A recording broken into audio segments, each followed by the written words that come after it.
says so right there. It's just about 8 o'clock here in Portland, Oregon, which is out there somewhere. This is the Religion Outside the Box weekly spiritual gathering. I'm joined by a bunch of people. Some people are watching this after the fact. Oh, I do want to do a special shout out to my friend Anne, who kind of double dog dared me to make a special shout out. They've been without internet for a while. So, hi, Anne. I'm following up on that. And anyone who's watching on Facebook or YouTube, you're welcome. And if you want to join the group who's here, we might be closing down the little clubhouse. We got to talk about that in a bit. Don't panic. Don't panic. Oh, look at that. Thanks, Jane. It's like Lurch from the Addams Family. Hi, Jane. Hand. Good morning, Jane. That was just Jane's hand. There goes Jane's hand. Bye, Jane's hand. And oh, it's good to be here. Good to be with you guys.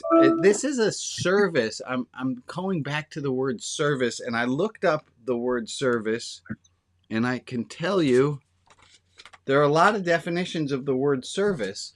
One is to provide something that's needed and necessary, and I liked that. Another is a set of dishes and silverware. And I thought, well, that's service for 50, but that's in a different sort of way than what we normally do. So this is a service, and that I think what is being provided is something that is of help. And that's really what the point of any spiritual religious group or gathering is to give some help. So I'm going to move my camera over so we can see all the little boxes as people turn their cameras on. Come on. There we go. Hi, people. Would you wave? And then we'll go off of this view. But there are people who are live. If you want to join the live group, if you go to rotb.org, you can sign up for the newsletter, which is free. And with that comes a link to this very service. And you guys are all welcome to be here. Hi, people. Hi, Ron and Rob and Jess and Gordon and Patty and Ray and Ann and Candace and another Candace and everyone else who is joining. And I saw Ezra. Oh, hi, Ezra. I hope you're feeling better, my friend. Glad that you're here. I'm going to go back to this camera. I have some follow-ups from last week that I'd like us to begin with, and I have a bunch of stuff for us to talk about. First, I want to begin with talking about the decision about the F-bomb, of whether, like, during this service. And I came to the decision, we talked about it last week, was it appropriate, inappropriate? Should anyone feel not censored, but limited in their language? And going back to what this service was founded to be, is there's a reason that I want this to be an open service where people should feel free to use the language that they want and to be able to say theologically or religiously whatever they want. And if you don't believe a certain, I don't believe God would do that, and you want to say, or I don't think the Bible is much more than the Bible is a great source of learning about a lot of things, but it's not a great source for finding out where humanity came from. You want to find out where humanity came from theologically, great, but so this is not a children's service. It's not a service that's geared for children, and in that way, everyone should feel free to use all the language that they like. But I am not going to be using the F-U-C-K word because I don't think I need to do so. So that was a follow-up on that. Another follow-up. Can I do it? Last week we talked about the no complaint challenge. How many of you wants to do it? Tried to complain less this last week, and how many of you just said F that? Yeah. So I had a really bad week. I had some really bad things happen last week, and I came to a realization, and I want to do a 180 on the no complaint challenge and say that's I found this one again. I don't know how many of you remember this. This was from a very, very long time ago, and the poetry room came out of this. We looked at the Serenity Prayer, and then we edited it and saw how could we change it. And Rob and Tom both helped us to we removed the word God from the Serenity Prayer. And the reason I brought this up is that we have the ability, we're adults, to adapt things that we don't like. And I thought about the no complaint challenge, and I thought, I want to adapt that because bad things happen. I had 2 really bad incidents that happened last week, and I wanted to talk to people about it. For one, a very dear, the first kiddo that I mentored. I mean, they were 15 at the time. This was a long time ago. Her cancer's come back, and it's come back, and it seems to have spread. And I'm not going to not complain about that because I need comfort from my loved ones. I need comfort from people that, hey, how are you? I'm mixed. Well, what's going on? Got a loved one whose cancer's coming back. Is that a verbalized complaint? Yeah. But it's necessary. So I wanted to change the complaint thing, and I run this by you and see if we can do the complaint that looks more like this. Is that instead of doing a no complaint, can we try for minimizing gratuitous complaints? Yeah. Yeah. Yeah. That's doable. That's doable, right, Emily? To not complain at all, I mean, that's also doable, but it cuts us off from the support that we need from other human beings. I came to a definition of sadness that helped me in this, is that one of the reasons we are sad, this is going to sound a little bit odd, but one of the reasons we are sad is to draw the community to us. One of the reasons we are sad is because it signals to the people around us, whether they pick up on our cue or not, that's a different thing. But our sadness signals to other people that we need comfort.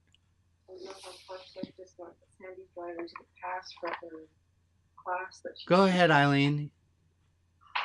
I don't think that it's. I think it's wet roads. Wait, hold on. I'm having some audio issues going on. Say it again, Eileen.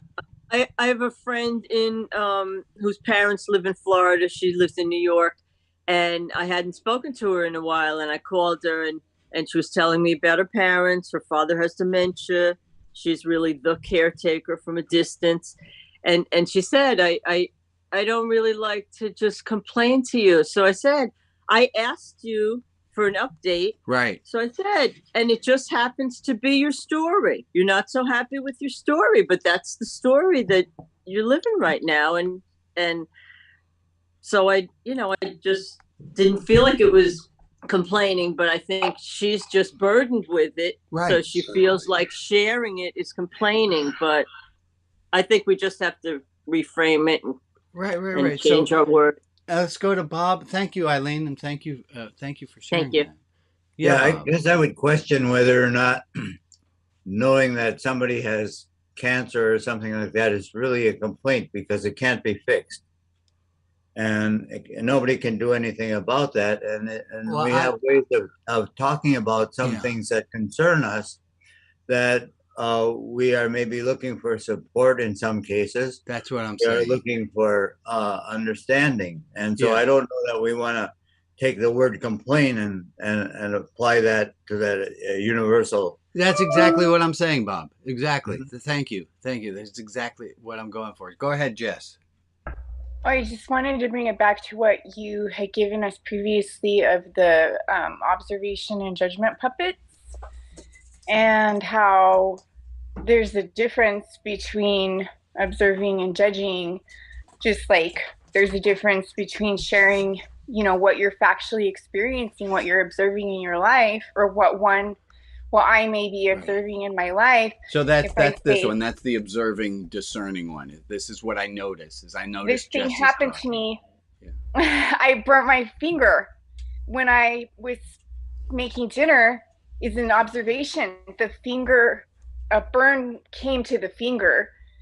Whereas if I say, oh, my life is so terrible because of this blister on my finger, that to me is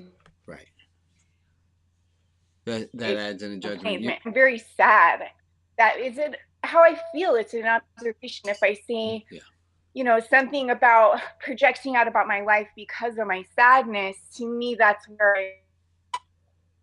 judgment and it maybe is a spectrum. I'm not sure, but that's where I feel like it is more of a complaint rather than sharing a factual observation. So I just wanted to thank you for that and bring it back around to the conversation. Thank you, Jess. I'm going to bring in one more piece, and this fits in with something that Jordan had said last week. Oh, did Jordan beat me in chess this last week? No, we didn't play. You're not allowed to do this anymore, Brian. You win too regularly. Okay. Now, here's a quote that fits in with what you had talked about last week, Jordan, and what, Jess, you were just talking about. Is from Jiddu Krishnamurti. The ability to observe without evaluating is the highest form of judgment. So this is intelligence. Intelligence. Not judgment. Just checking, making sure. All right. I notice I made a mistake. That's a discernment. I'm not going to beat myself up about it. Right?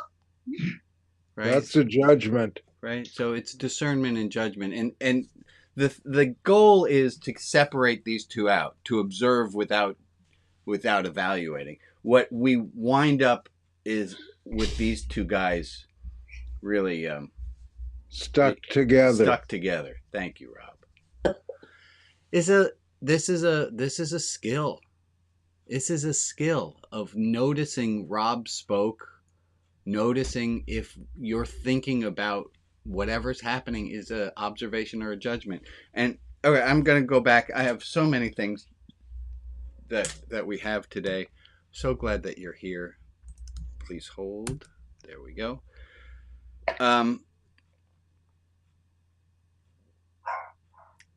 This was not on my list of things until last night. I'm not going to go there. Well, be here no, now. I'm going to. So listen. Maybe I'm just going to leave this open and not take too many comments and questions about it until next week. But there's something that's in my heart, and I think it fits in with the themes of what we talk about here. And I've gotten into an argument, and I'm thinking about discernment and judgment, and if a premise I hold dear, right, in what makes a spiritual religious life, one of which is the hierarchy of values. And if the value that I hold really strong is that each and every one of us gets to choose and determine for ourselves what it is we want, right? This idea of polydoxy, right? Dox being belief, poly meaning many, that you have as much of a right to figure out your belief system as I have for mine, keeping, of course, the rules of community that we have to live together and we have to give up certain freedoms in order to exist as a community, sometimes censoring our language, sometimes other things. And I have this thing that hit me last week is I got into an argument with someone over their use of drugs.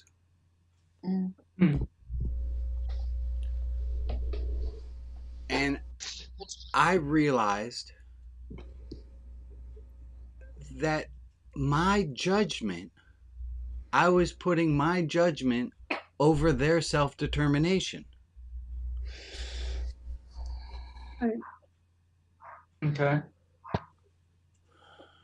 And it's sticking hard with me because I got to live by principles and values.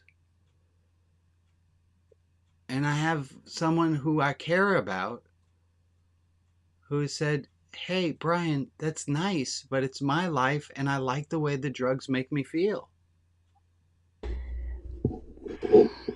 Are they in a position to make a choice? It's a great question, Carol. At this moment now, when they're telling me this, they were stone cold sober, Mm. not happy about it. They were not Um, filled. The other thing, I mean, I had this years and years ago when I taught ethics at Simmons. Yeah. And we tried to talk about whether what you do to your own life doesn't affect other people. Please keep talking. And That's it. can there be a personal ethic if you're living with other people and you're trying to, and you can't just decide, I'm going to take drugs because it makes me feel good without thinking about what is it doing to the society? What is it doing Right. to When me? they're saying fuck this shit. Oh, there I am with my language. I apologize. But they're saying, I don't care about you and your ninny problems. I'm putting me first. But you're not. No. How are they It- not putting themselves first? It's a Because selfish the decision. drugs change the way they see and think. That's why they're taking it. This is why they're taking it, because they don't like the way they see and feel without them. Well, And then they're going to be dependent, and then they're going to be more dependent because they're not going to get the same high on the same dose. Correct. The other thing. right. And they're Right. and they are frying their brain. I know Right. that because every time That is their- I interact with them, their cognitive ability has deteriorated in the spell between sobriety. Yes. Okay. Let me Well, interject hold on, here. Yes, Shmuley. Hold on one second. Hold on. Okay. I want to finish up with Carol. Okay, go ahead.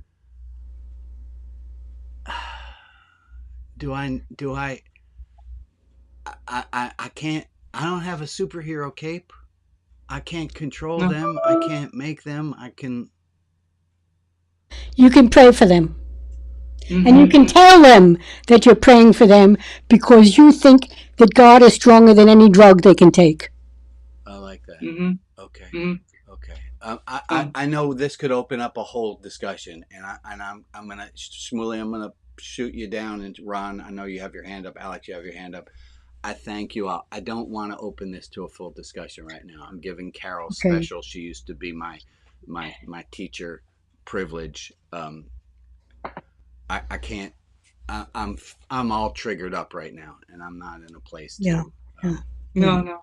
to do a thing. No. Okay. I'm going to tell you an anecdote as kind of a methadone to my No. right now. So I'm teaching high school, and it's about 5 years old, and I say to my students, I say, I have this ethical problem because I'm me. I'm just going to share with them. I said, Emmett wants the pink and sparkly shoes, the Skechers pink and sparkly whatever shoes, and I'm feeling uncomfortable, and I know I shouldn't feel uncomfortable. Like he should be able to he should wear whatever he wants, but I'm feeling uncomfortable about it. And we had a discussion, and the kids all came to, really, your child, anyone should be able to wear whatever it is they want to wear. It's not hurting anyone else. And a few weeks later, Emmett had to come into the school with me, and he's wearing the pink sparkly shoes. And the kids said, "We thought you were just making that up."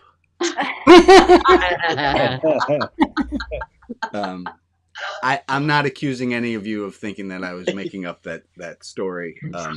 Mm. Mm. But as I said, I just told the story to bring myself back down. Okay. Rabbi, I am going to say one thing right now, though. Go ahead, Kip. Thank you very much for bringing that to this group and sharing that vulnerable thing. It means a lot. And I Yeah. hope you can feel the love and support that we have for you and for this really hard thing to manage.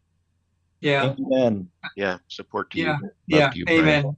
I feel the support, but it's even better. It's like actually tasting the food. It's like I was enjoying it, and then you reminded me to actually savor it. So thank you. I'm going to take that moment and look at all y'all's faces. And yeah. Shrug, Yeah. shrug your shoulders. Why am I shrugging my What? shoulders, Emily? Just loosen up. Okay. Yeah, listen up. And after working with as an addiction counselor for 21 years, I agree with what Carol said. Just right now, what you need is our support. I'm taking it. That's it. That's it. And to tie it back, and then I'm going to move us forward, is I'm not considering last week I would have held a harder line on complaints, but this this was one of the two things that happened to me in the last week. Made me realize that the no complaint challenge, I think that's just a dumb idea. So whatever I said last week about try for a no complaint challenge, let's not do that. I wanted to go back to a different topic. We had been talking for a little while about anti-racism. If anybody is a teacher, this is a great book about how to learning and teach while white. And then I just purchased this book. It's on a very easy reading level. Rise Up by Crystal Fleming. And I'm going to share, please get yourself into this anti-racist mindset. I took, we went to see To Kill a Mockingbird yesterday. The touring Aaron Sorkin's production was here. And I had said after seeing it that I was this close to writing a letter of complaint, and I realized that wasn't close enough. So I'm writing a letter of complaint because the book has been banned. It's one of the most banned books in America. And the expletive reason that it is banned, the stated reason it's banned, is because it uses offensive language, right? The N-word is used in the book. Right. And the people who disagree with the premise of the book, which is trying to further a anti-racist cause, say, well, we can't have our children reading things with that word in it. So they ban it on the use of that word. And I was so, and I guess I'm soapboxing here, but hey, I'm Rabbi, I'm allowed. They made no mention of it in the play. There was nothing in the program that said, we've talked about this. There's no delicate way of dealing with this. We made a decision to leave the language as it is in the play because it underscores. They made no mention at all. And it brought me back to what we had talked about here 2, 3, 4 weeks ago about saying, what is the cost of not calling out racism? And we started with, what is the cost of calling out racism? When you say to a racist uncle, hey, you know what you just said strikes me as a little racist. I'm sorry, I said racist uncle as though that's all the uncle is. That's not all the uncle is. But to say to someone who says something racist, hey, you might have just gone a little racist there, that we talked about that there's a cost to you for doing so. But isn't there a larger cost for not doing so? And so when I heard myself say I'm this close to writing a letter, I thought, that's not close enough, Brian. And so I'm writing letters. I'm not exactly certain to whom yet, but I will figure that. I'll figure that out.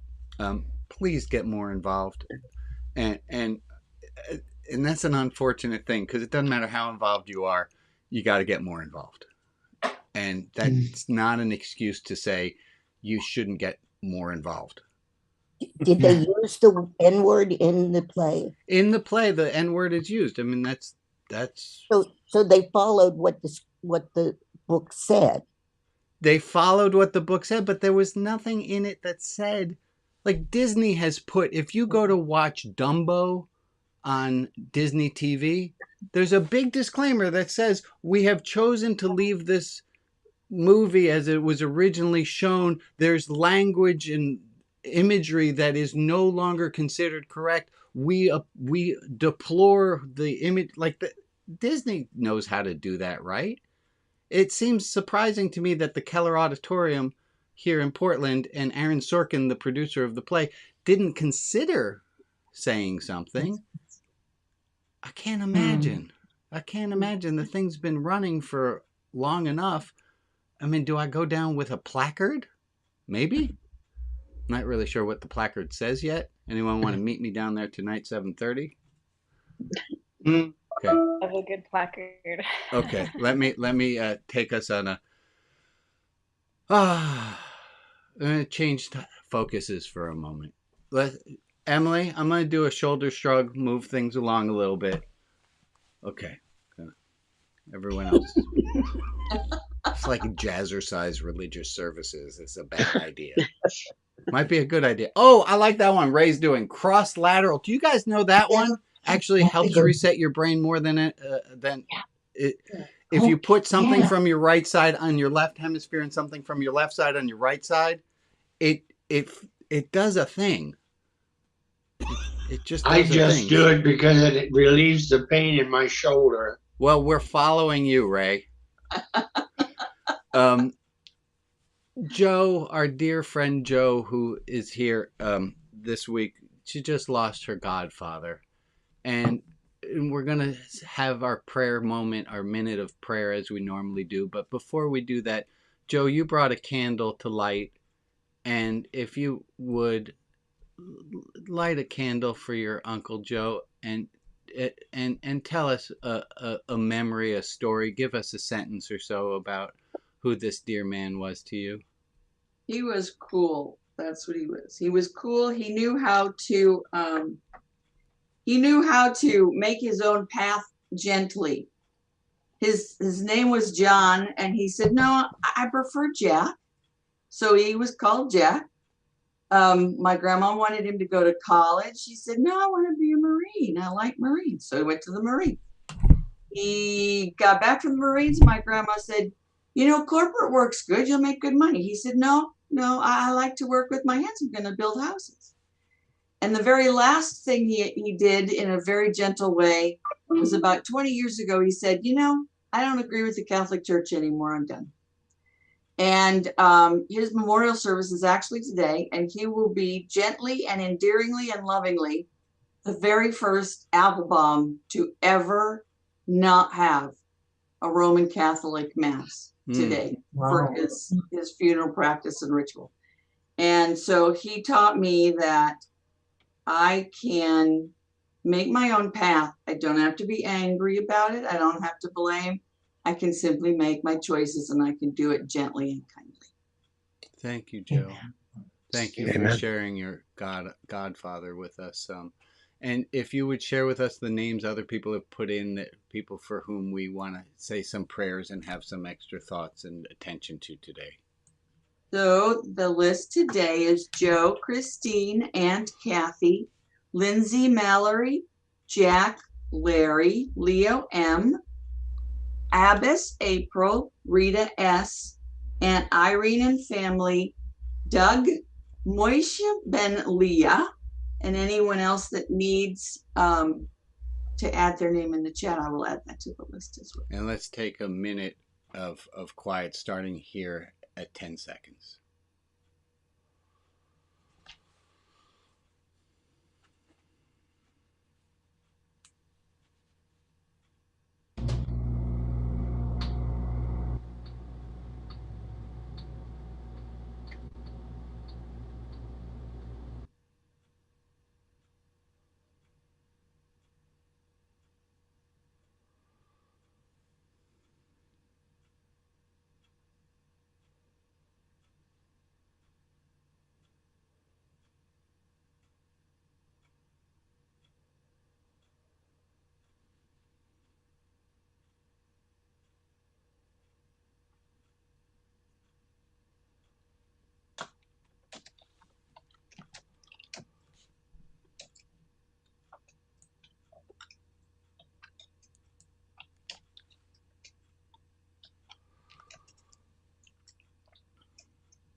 Thank you all.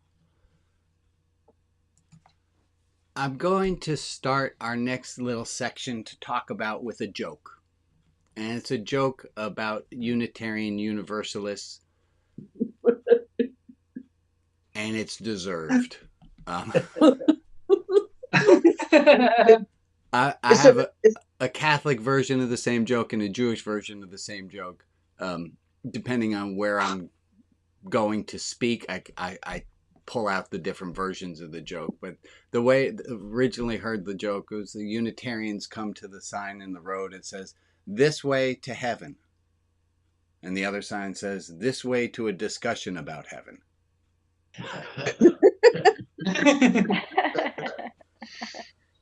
And that's what I want us to talk about today.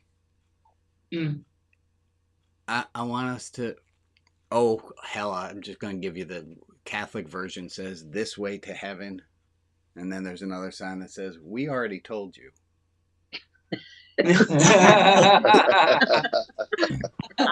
And finally, I wrote the Catholic and the Jewish versions of the joke, so please enjoy those a little bit more. Jewish version of the joke goes like this. This way to heaven, this way to a discussion on heaven. And the Jew looks and says, "Who put up those signs?"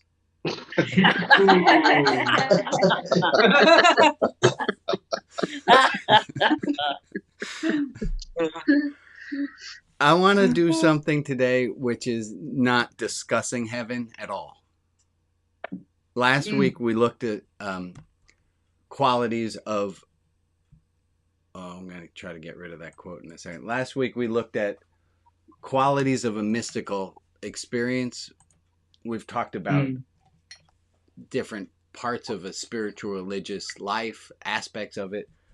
But I want us to talk today about the goal and how we, so far, what we know of how to get there. So let me start with that.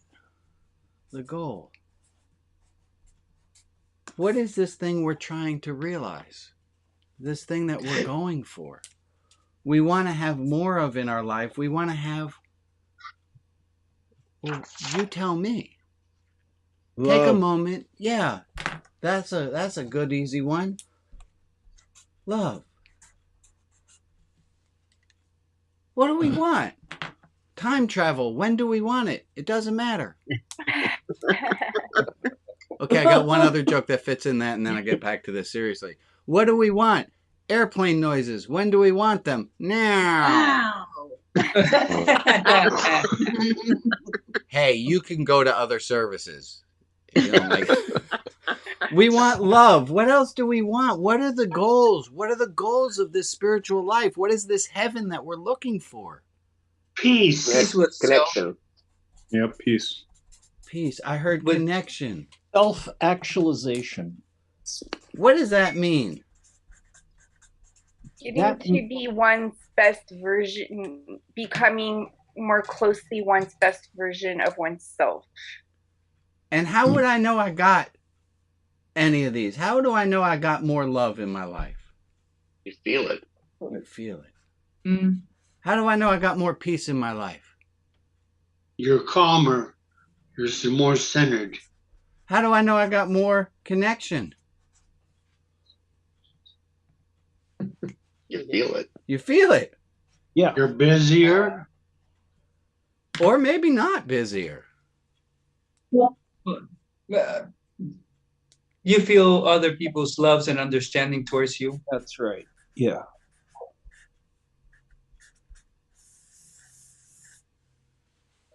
Do we notice a theme happening here?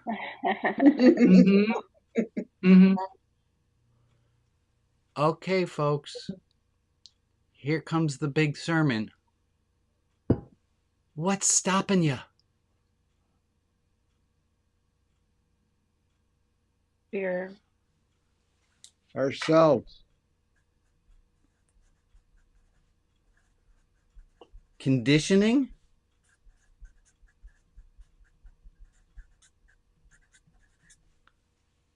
Losing my present connections.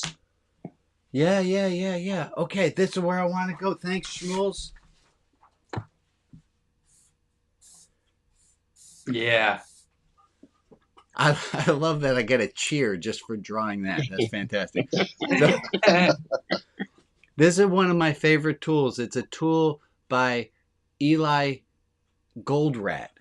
and it's a change matrix. And he says, here's change, here's not changing. Here's benefits, here's detriments. And for every decision we make, and we've talked about this in the past, and if you like, maybe I'll throw in we've talked, we've built it from the ground up, but I'll just go over this quadrant, our current negatives. If we don't change the negatives that we have, what are the current negatives that we have that we're trying to get away from? Feeling. We're trying to get away from feeling? I don't think no. Stay in their I'm head all sorry. the time. Wrong box. Sorry. Okay, what are we trying to get away from? Not Dread. changing. Wait a minute. Fear. The absence of those feeling. qualities, it's no love, it's no connection. Fear, Fear. disconnection, Sadness. Isolation. isolation. I'm going to stick with disconnected. Yeah. Okay. Staying in our heads all the time. A That problem. caught up in the tension of being hung on to the outcomes. Yeah. Still getting it your way, or you get to say it's your way or something. Right? Yeah. That the outside world has undue influence on us. Right. Alone. Outside world is no longer suggesting how we feel, but it's dictating how we feel. Mhm. You're alone in that space. Yeah, alone, disconnected, isolated. Let's talk about, so up here I got goals of love, peace, Fear just outside world. connection.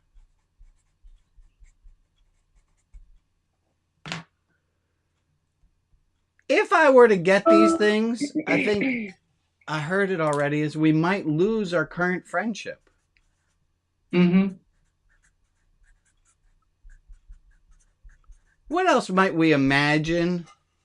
Were we to go this way to heaven, this way to a discussion on heaven, and all our friends are going discussion, and we're like, no, I'm doing this right here. Let's go. It's one of the chief tools of cults, keeping their members in place. Come back Right. next week. Okay. Explain a little bit more, Ron.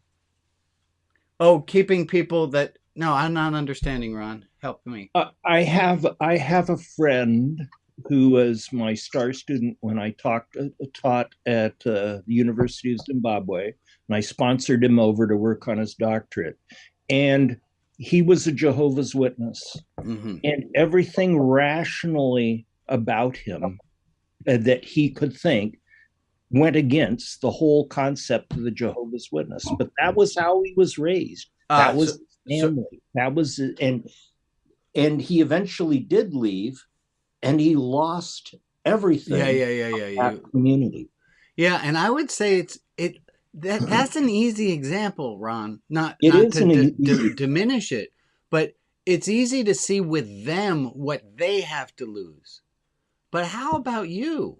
If you were to pick up and start having more compassion in your life on a daily basis, it's going to have some negative side effects. Mm-hmm.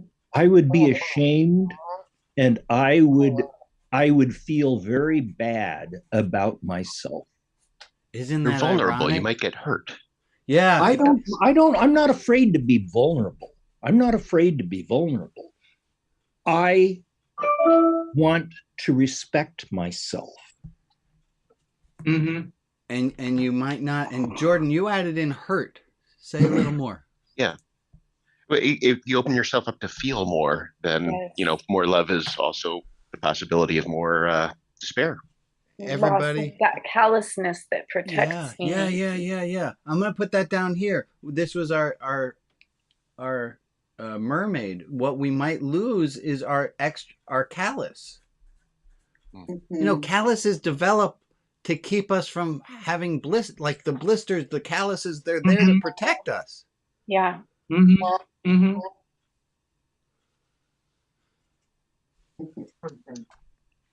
What else is a current I'm going to add this one. If I decide to go towards the heart, I'm going to have to lose my judge pants. Jane described it once as our judgments about other people is like a warm, oozy pudding. I don't think she said the pudding part. I think I just added that. But there's something warm and oozy about being judgmental. Yeah. Because I'm right. Okay. Yeah. So let You- me you feel let that me you have- go ahead. No. When you have your judgments, you feel that you have everything under control, that you know it all. Right. Nobody has to teach you Right. anything. When you first poop your pants, it's warm and fuzzy. Yeah. Warm I love that example, Ron. I had that with Annie when I was tickling her at a doctor's office once. Well, the doctor was out and she peed on me. And my first thought was, oh my God, that's disgusting. And then I thought, no, it's not actually. It's actually kind of warm. It kind of feels nice at this moment.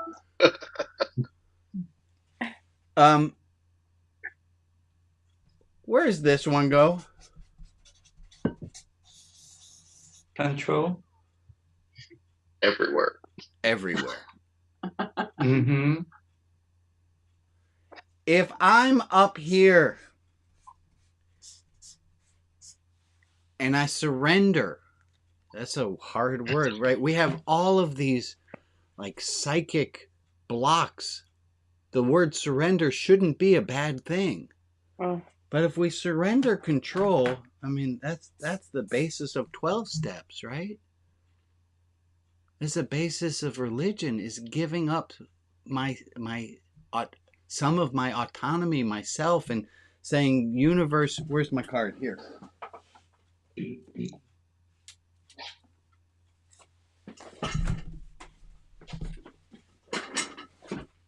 For years, I would say, do this, give me that.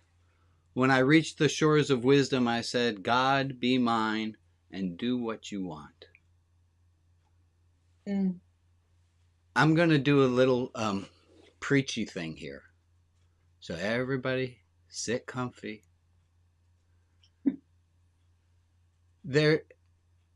I should have queued up the video, but I don't have it here. How many of you are familiar with the video, the gorilla in the basketball court? Yeah. So there's this bizarre thing that they have two basketball teams, one in black, one in white.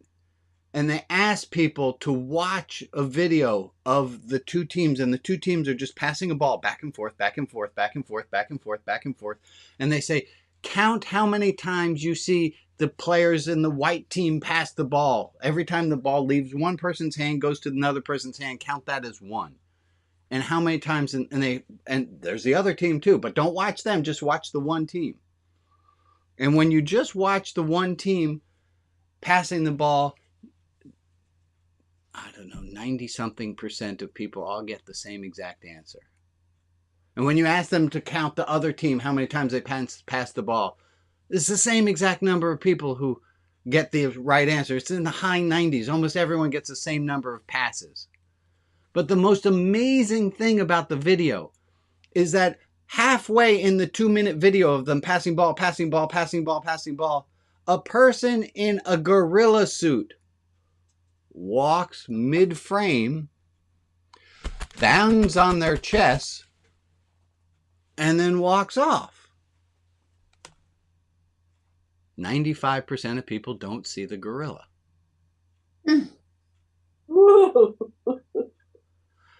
I had a plan, but I didn't do it right, which was I was going to keep drinking and drinking from the same cup, and then I was going to have a different colored cup and see how many of you would have noticed, and the answer would have been none, because you're just simply not paying attention to that. I did this with my students. I had them watch the gorilla in the basketball thing, and I stood in the back of the classroom, and I changed my tie.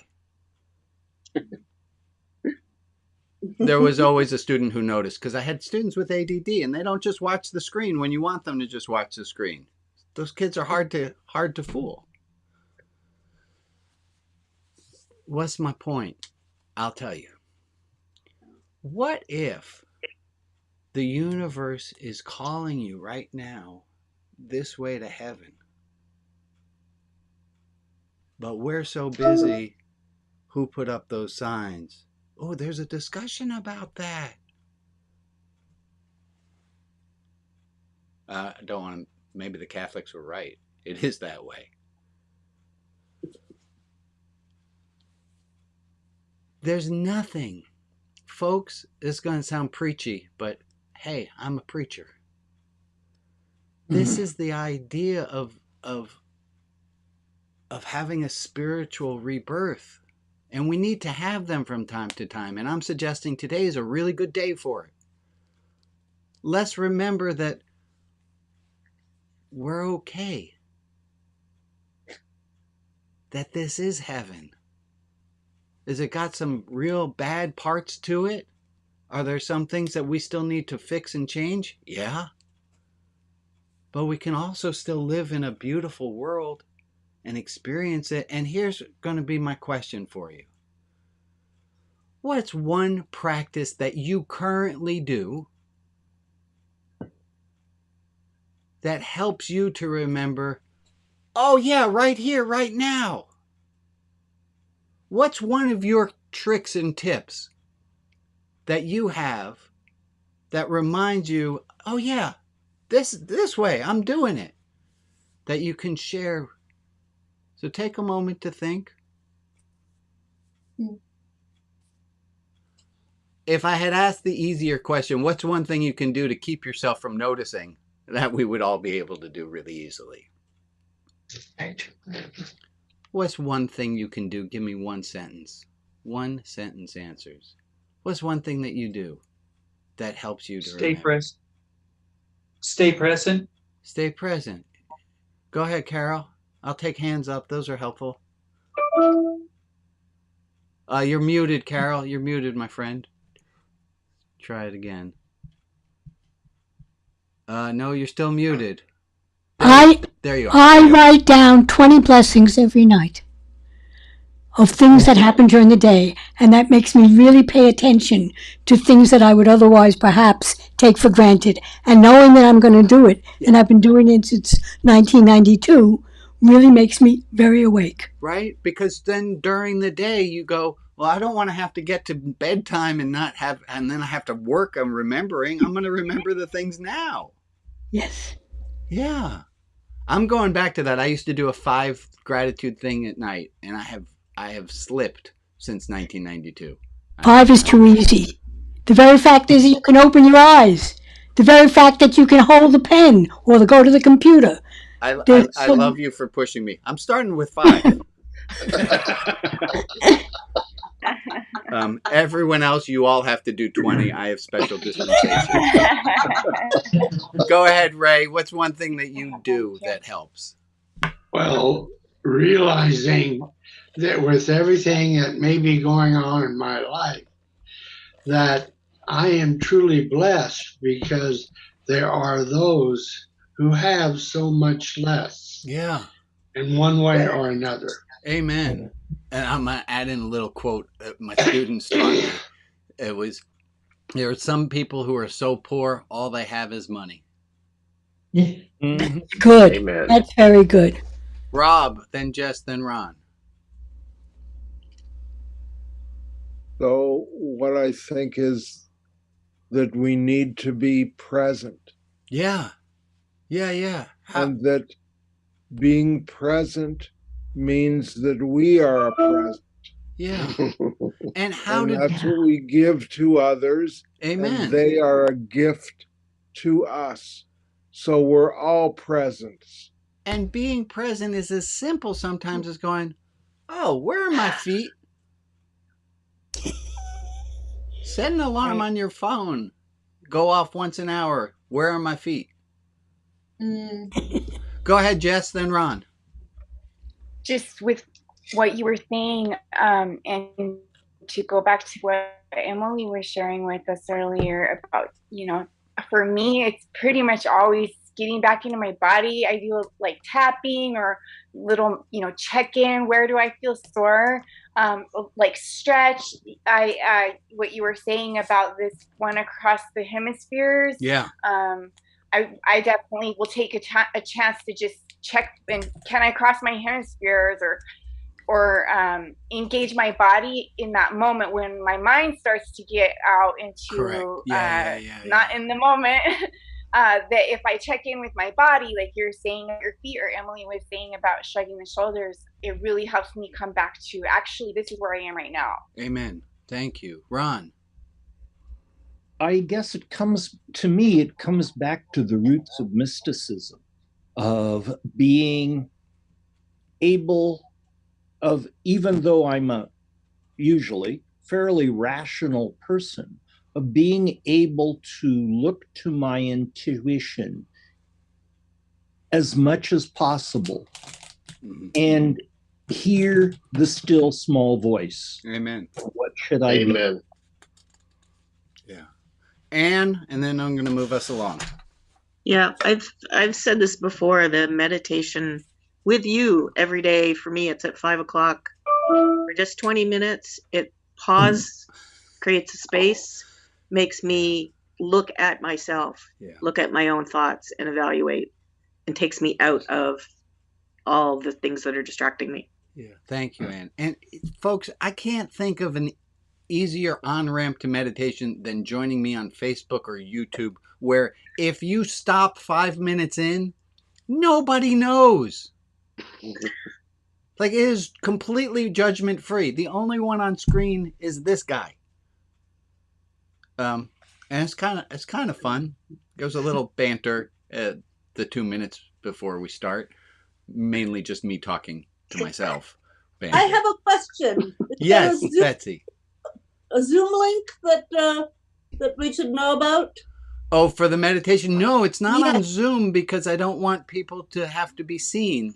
So if you go to Facebook and you find this guy, it will show up, or on YouTube. Or if you go to rotb.org and you scroll down, the website will be being redone shortly. Thank you to my lovely friends who suggested, and they know why. If you scroll down, there's a live link always at ROTB. So anything that I'm broadcasting gets broadcast to rotb.org. Okay, thank you. Yeah. And some announcements. My first most important announcement is this one. Hey, are you having a hard time? Yeah, you are? That's okay. Life ain't easy. It's okay to not be okay. To judge yourself for not being okay is an extra ass kicking you don't need, especially right now. Okay. Other announcements. Stick around for a second hour. I want to thank the people who help with Ron and where's Joe and Maria and Alex and Al and did I mention Kip? No, and Kip. Always the problem of mentioning people is like, then who did you forget to mention? So thank you for the people who help out with the after the second hour service and who helped me to plan this service. There's a new committee forming at Religion Outside the Box called the Sustainability Committee.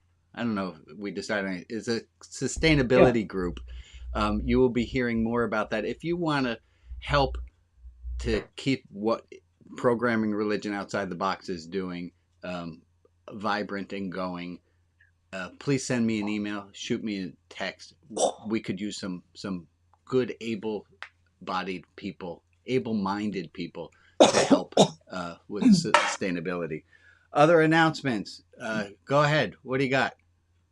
12-step group on Mondays. Email me for the link. I'll put my email in the chat. Okay. Other announcements?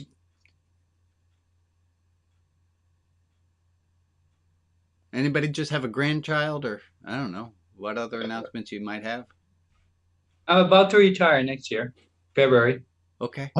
Congratulations. That's fantastic. We're going to put you on the sustainability committee. You're going to have extra time. Okay. Also, thank you to Jess and to Anne who keep the clubhouse rolling along. I forgot who we're spotlighting somebody.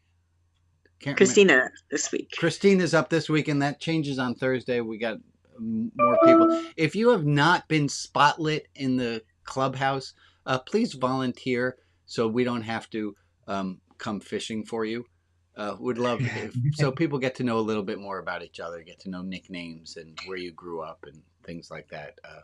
Could use that help. Yeah, that is gonna. I have blah blah blah. I am going to do a send off thought like this. There's a quote from Buddha. I don't know if it's a real Buddha quote or it's one of those fake Buddha quotes. I didn't look. But the quote says, I think this one's a real one. It says, all beings are already enlightened. It is just their delusion that they don't see it. Yes. Jesus was asked similarly, I think it's Gospel of Thomas, where is the true heaven? And the answer was that it's before your eyes. You just don't see it. And I'm not accusing one of the two of these people of plagiarizing the other. It's just a similar idea. Mm-hmm. This is the wonder of life. The wonder is right there. If we stop looking at the signs that say this way to a discussion. Kip, you got your hand up. I just wanted to circle back around to something you and I talked about a little bit before that may have gotten missed here. Help me out. And that's the role of conditioning. You mentioned conditioning. Yeah, I have a whole thing, a whole stack of indoctrination and conditioning. Go ahead, help me out. Well, I just want to make sure that there's not a touch of shame that anyone might be feeling walking up to the road sign and even stopping to think about which one they want to go on to. We're conditioned not to just go down that road immediately.